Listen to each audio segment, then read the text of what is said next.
Eu sou o Guilherme, coordenador de novos negócios, e eu tô aqui com o nosso amigo, parceiro, Leandro, da RCE. Enfim, tem toda uma história com live commerce já de alguns anos, produz conteúdo para várias empresas, vários parceiros nossos também. Lê, não vou te apresentar, por favor, faça as honras aí. Conta pra galera um pouquinho do seu trabalho, da trajetória. Bom, obrigado pelo convite. Legal estar falando aí com o público de vocês. Venho trazendo umas histórias aí de live commerce pra gente analisar e aprender um pouquinho do que já aconteceu. Bom, eu sou o Leandro Gonçalves, eu trabalho na RCE Digital, cuido da parte de negócios também lá e tenho bastante história para contar. Para dar uma contextualizada um pouquinho, até para o pessoal que está assistindo a gente, Lê.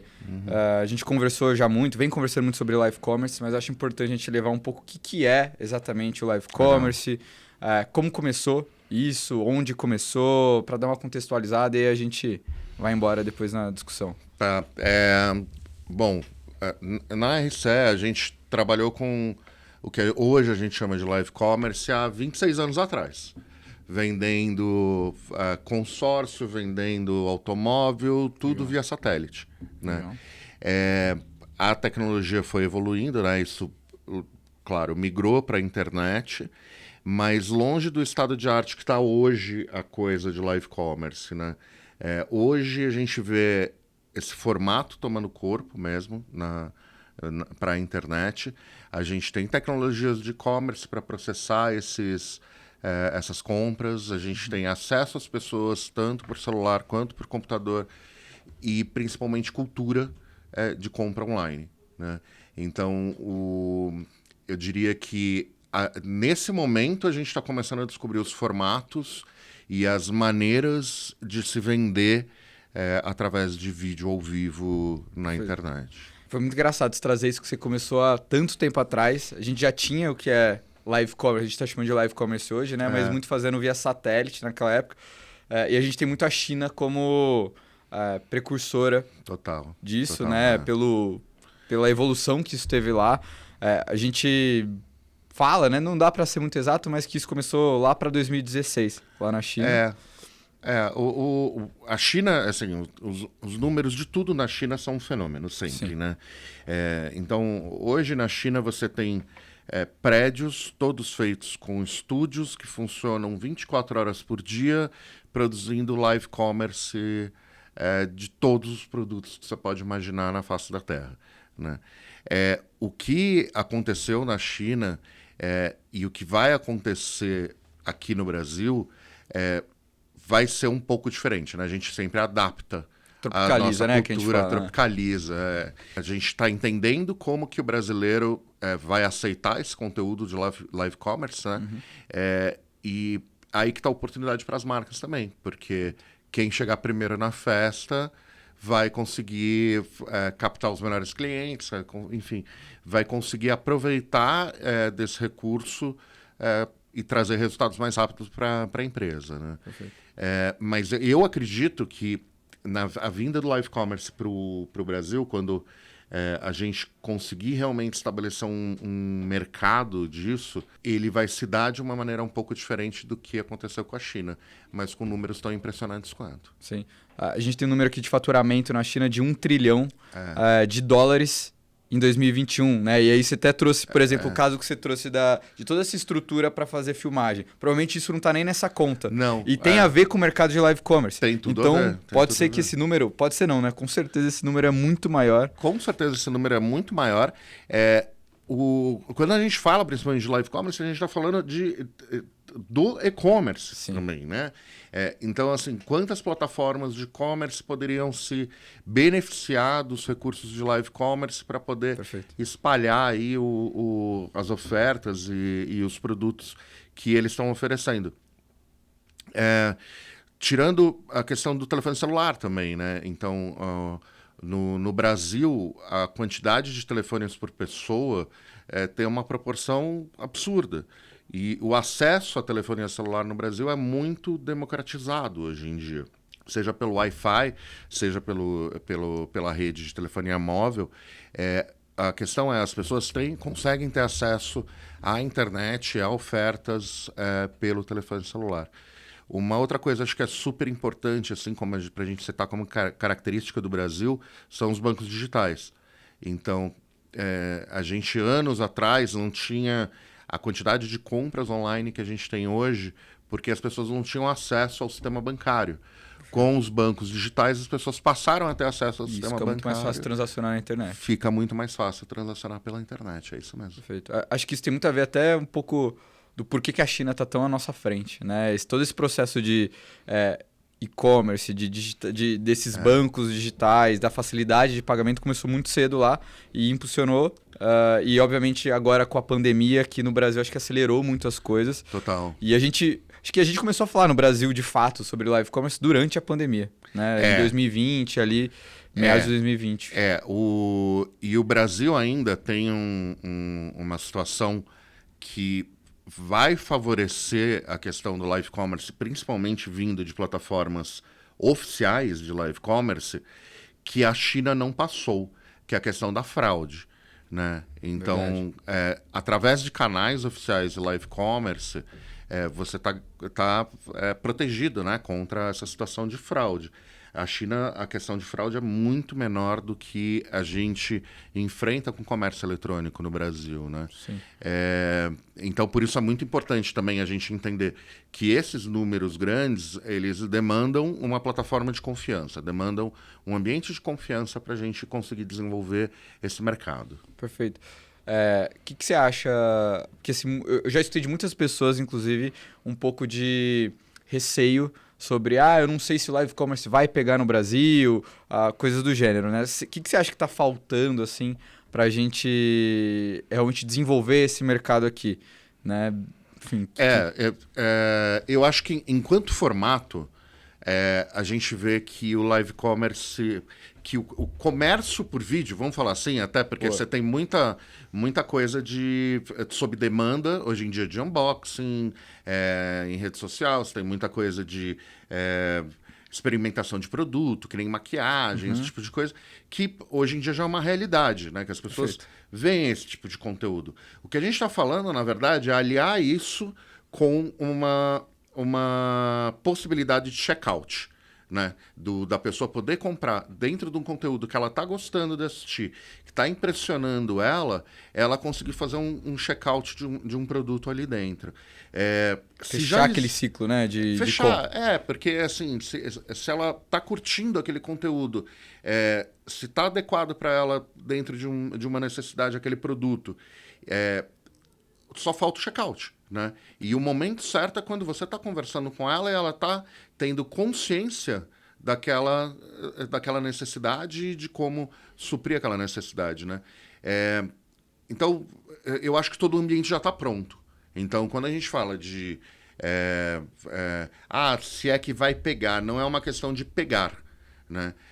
Esse ambiente já existe, esse ecossistema de consumo já existe. O que a gente tem que fazer é fornecer as ferramentas certas para conseguir fazer com que o mercado evolua nesse sentido.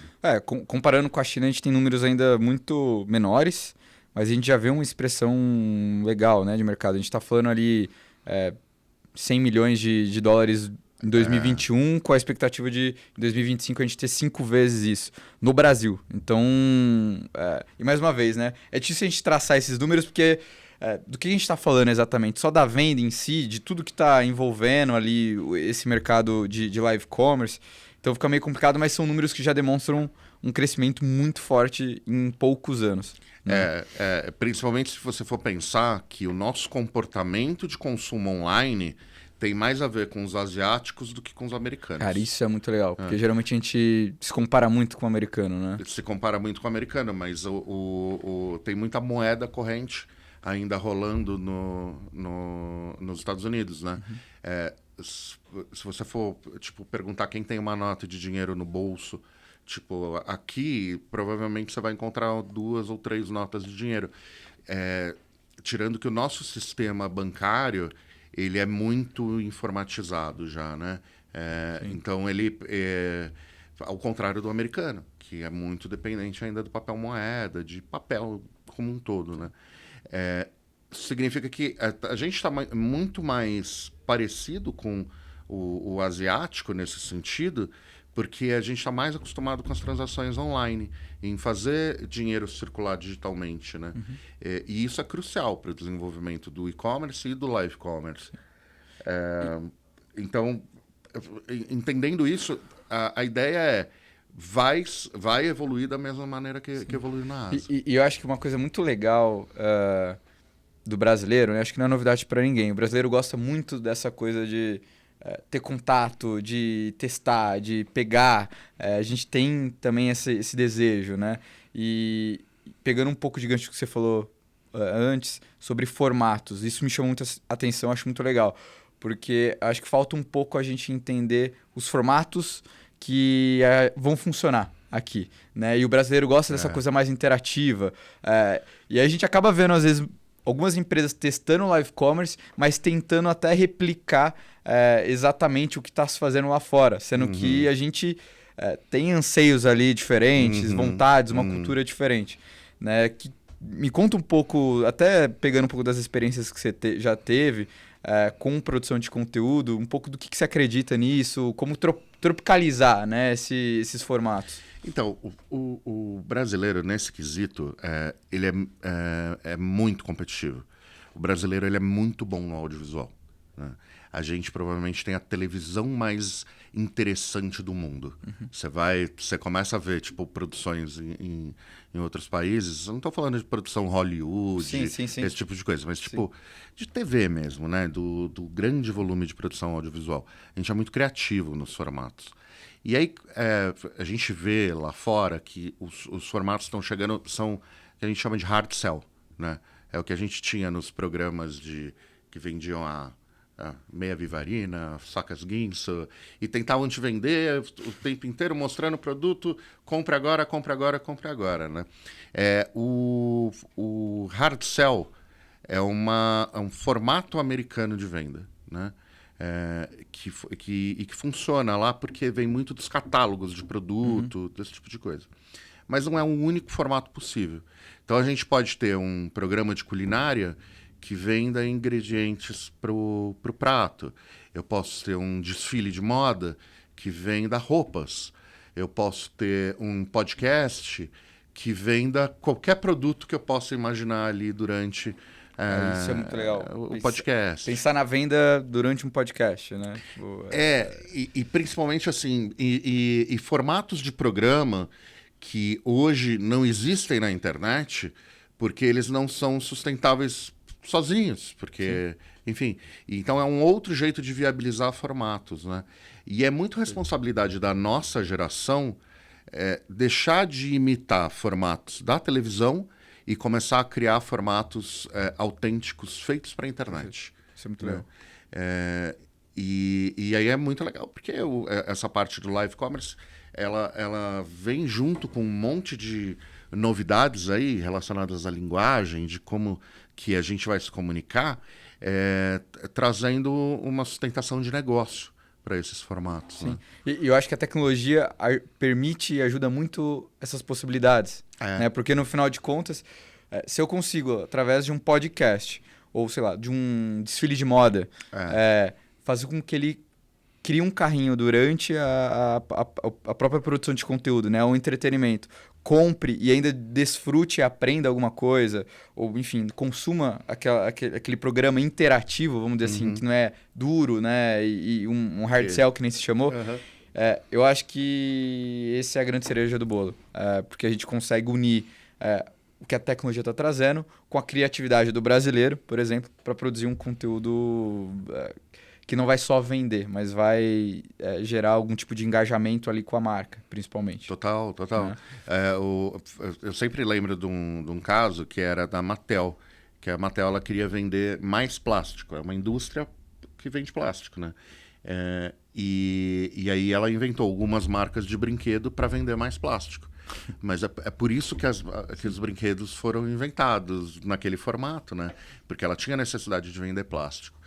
E é igual do nosso jeito. A gente tem a necessidade de trazer a público uma série de produtos que são super interessantes, que são super legais, que têm condições importantes de condições importantes para venda ali, né? De possibilitar a venda, e que só precisam de uma embalagem boa, uma embalagem bacana para que atinjam um público grande. Perfeito.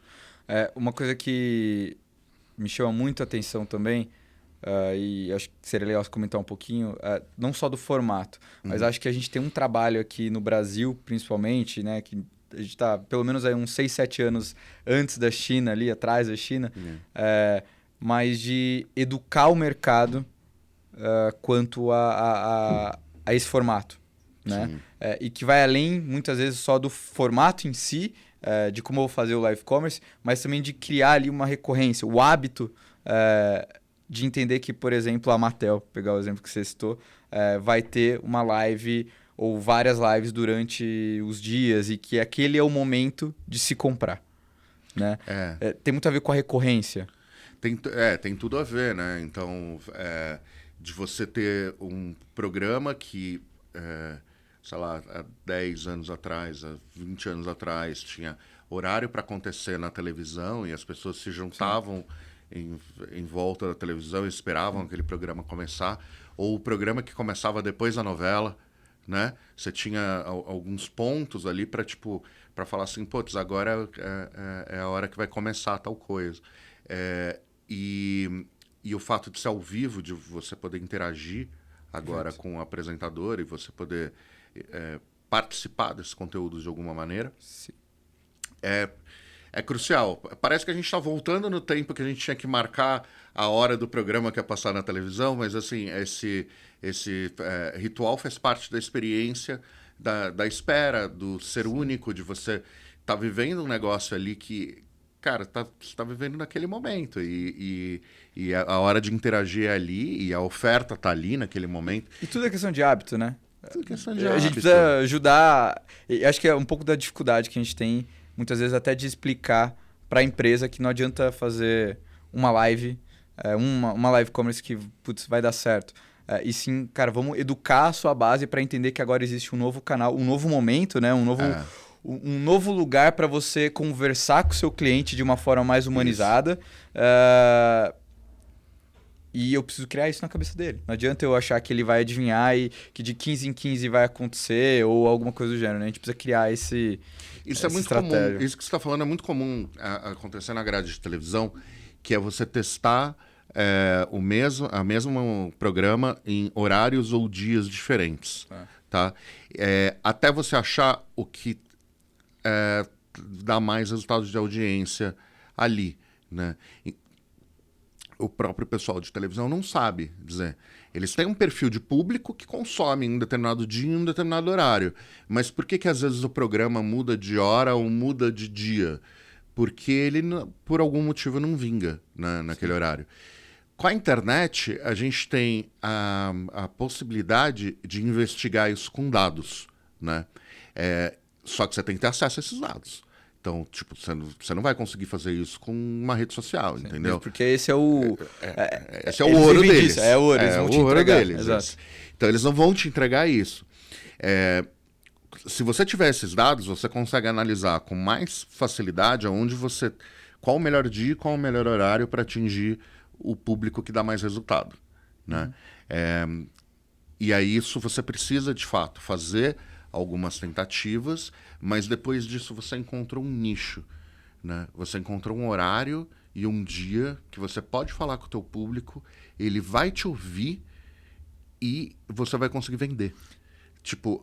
Melhor que isso, impossível. E você vai ter informação desse cara, né? E a informação é sua. Exato. Né? Acho que isso é muito legal. A gente discute muito aqui, escuta muito dos clientes justamente essa questão de... cara, eu quero fazer meu live commerce no Instagram, no YouTube, e tudo bem. Eu acho que isso faz parte de uma estratégia maior, né? Sim, claro. Porque afinal a gente está falando de uma estratégia recorrente, uma estratégia que não é pontual, mas sim, justamente isso que a gente estava falando de construir o hábito. Eu preciso ter uma estratégia maior ali, que pensa no ano, ou enfim, né? Até mais do que isso. E o social vai estar lá, porque eu vou ativar minha base lá dentro. Mas eu gosto muito disso que você trouxe, de você... conseguir trazer para você, marca, a informação da sua audiência. e entender de fato aquilo. Porque você tá lá no YouTube, ok, eu te dou algumas informações superficiais, mas eu não vou dar exatamente o ouro que eu preciso muitas vezes para entender um comportamento e modificar uma estratégia em outros canais que não só live commerce. Né? Eu tenho um exemplo ótimo para te dar nesse cenário, que é adoro cases. Eu não lembro o nome da agência agora, mas até melhor eu não lembrar. Que na época que o Facebook ele começou a bombar no Brasil, ele matou o site dele e direcionou o domínio dele para a página dele do Facebook, falando com a seguinte mensagem, né? Tipo, sites vão morrer, tudo que for site, conteúdos, etc e tal, serão páginas do Facebook. Não preciso dizer que o site dele está de volta já há alguns anos, né? Porque você tem que sempre lembrar que não é a tua casa, né? Perfeito. A rede social. É um lugar onde você tem que estar, mas é é a praça pública. Perfeito. É onde todo mundo fala o que quer, é onde você não tem exatamente controle de quem vai aparecer, quem que não vai. Tá sujeito a fraudes, que é uma coisa que a gente falou no começo. E cada vez mais tem um problema de dumping, né? Das redes sociais, elas para afugentarem qualquer concorrência, jogar as condições mais favoráveis possíveis, dominar o mercado e depois vir com novidades e taxas e coisas. Porque teu negócio ficou dependente daquilo. Né? E principalmente os dados não são seus. E na época que a gente vive, os dados são ouro. Né? Os dados que são gerados pelos seus sistemas, eles têm que ser analisados e têm que ser analisados com muito carinho. Por isso, a melhor estratégia é não aposte numa coisa que estão te oferecendo de graça. Sim. Uma hora você vai ter que pagar. Tem algum case, enfim, a gente em conversa de corredores já me contou alguns cases de live commerce muito legais. Eu não seria capaz de falar para você contar um aqui, porque, enfim, vou deixar essa bronca para você. Tá. Mas conta para o pessoal que está assistindo a gente um pouquinho.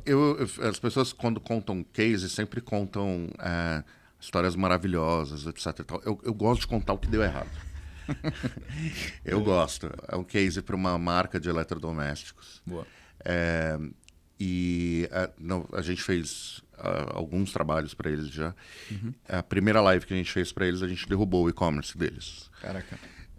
Porque a gente mandou tanta gente para lá, o e-commerce estava acostumado com um fluxo, né, de pessoas e de repente tinha muita gente tentando comprar em 10 minutos que a live tinha começado. E a live tem isso, né, da urgência. Então, tem que estar preparado, porque vai ser porrada de tráfego, né? Vai, e assim, a hora que a live tem hora para começar, né? Sim. Então, o que a gente chama de line-up, que é tipo, o momento onde começa, onde você tem 0 pessoas assistindo, né? Tá lá, espera que já vai começar. Até o momento que você atinge o pico de audiência que você vai ter, é muito rápido. Sim. É muito rápido. E os servidores estão acostumados a receber muita gente, mas tipo... Espaçado. Perfeito. Não estão uma porrada de uma vez. E a nossa live lá bonitinha no ar e o e-commerce não conseguia vender. Né? Aí a gente fez uma segunda experiência, né? De novo com esse mesmo cliente. E o legal foi que o e-commerce foi dimensionado corretamente para aguentar essa carga de usuários, né? Era uma outra empresa que cuidava do e-commerce, mas ela entendeu o recado que o negócio é rápido e é certo, massivo, né? A gente só perdeu de vendas nesse ano para o Natal dessa marca. Caramba, foi o segundo melhor resultado do e-commerce do ano. Como que vocês usaram de tecnologia, né? Porque, enfim... Acho que seria legal comentar um pouco disso. Então, o que tinha? A gente usou o YouTube como plataforma, né? Até, assim, isso não necessariamente foi bom, porque quando eu perdi o e-commerce, né? Quando ele caiu, eu não tinha as informações desses leads no YouTube para conseguir fazer algum tipo de recuperação ali Sim. de comunicação e, Perfeito. enfim, eles são meio anônimos ali no YouTube para mim, né? Hoje, se eu tivesse os recursos que a gente tem na mão hoje, eu conseguiria recuperar essas pessoas ainda, mesmo com o e-commerce tendo caído. Sim, e acho que tem uma questão até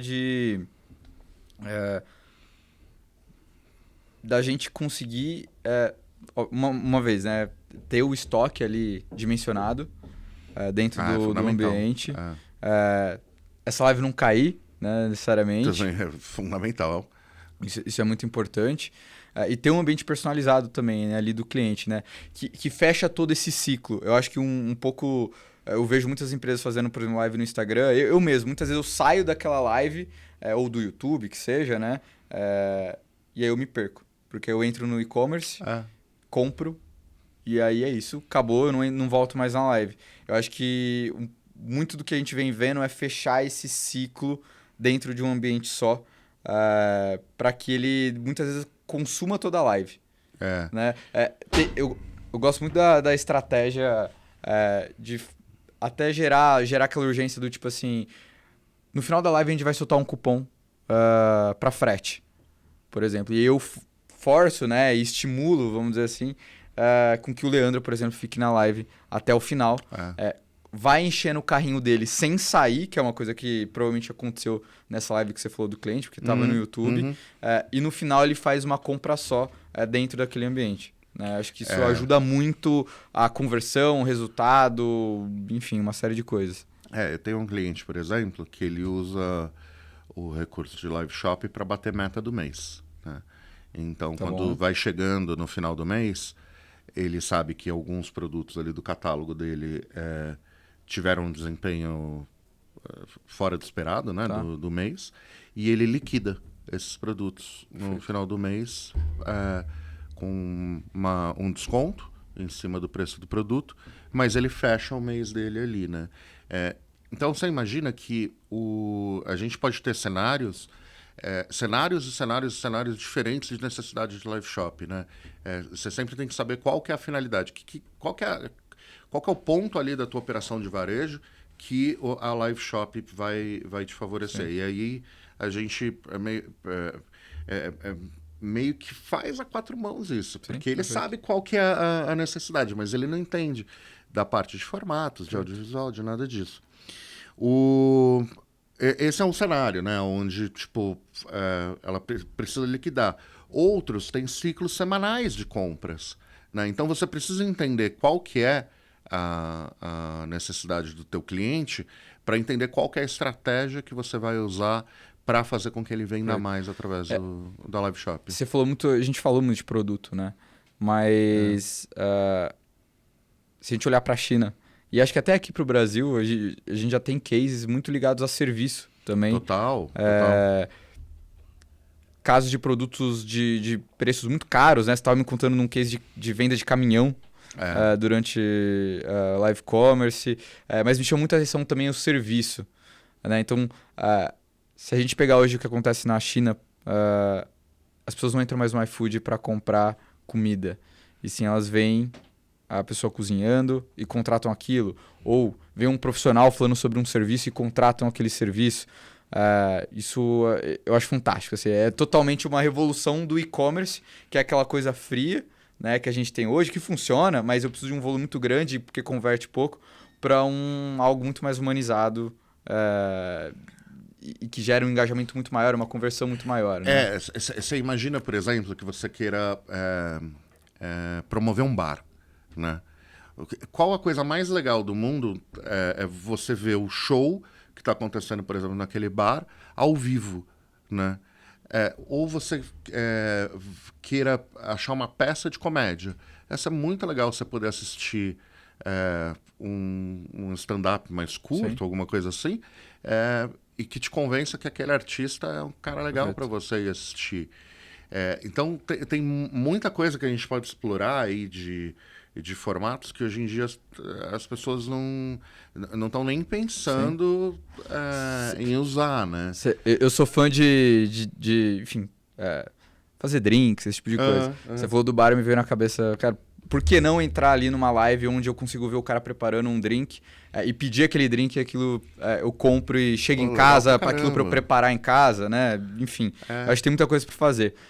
Pra gente finalizar, o papo tá ótimo, mas a produção aqui já tá puxando a nossa orelha.